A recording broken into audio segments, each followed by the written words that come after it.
Ahojte, ako bývalý štátny tajomník za minulej vlády viem, ako funguje štátna správa znútra. Dnes sa veľa rozpráva o konsolidácii a o tom, ako predchádzajúce vlády rozhadzovali. No tak teraz počúvajte. Matovičovej vláde stačilo 25 štátnych tajomníkov, no Fico ich počet navýšil na 35 a pokiaľ viem 35 štátnych tajomníkov, to je o 10 viac ako za bývalej vlády. Ak politici sľubujú šetrenie, prečo vidíme náraz na vysokých postoch? Koľko to stojí nás, daňových poplatníkov? Každý tajomník navyše, to sú náklady na jeho plat, na chod jeho kancelárie, na šoféra, na auto, na počítač, mobil a ďalšie veci. Tak kde je tá efektivita, o ktorej toľko hovoria?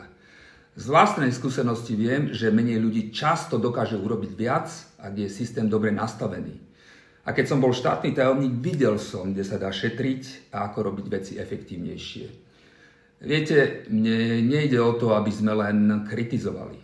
Chcem, aby sme sa skutočne zamysleli, ako by malo vyzerať skutočné šetrenie. Prečo namiesto znižovania výdavkov vidíme len navyšovanie stoličiek?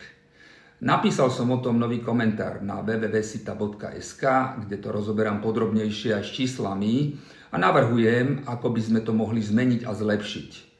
Link nájdete dolu v popise. Viete, politika musí byť o činoch, nie o sľuboch. Efektivita je kľúčom k lepšej správe vecí verejných. Poďme teda spoločne žiadať transparentnosť a efektivitu.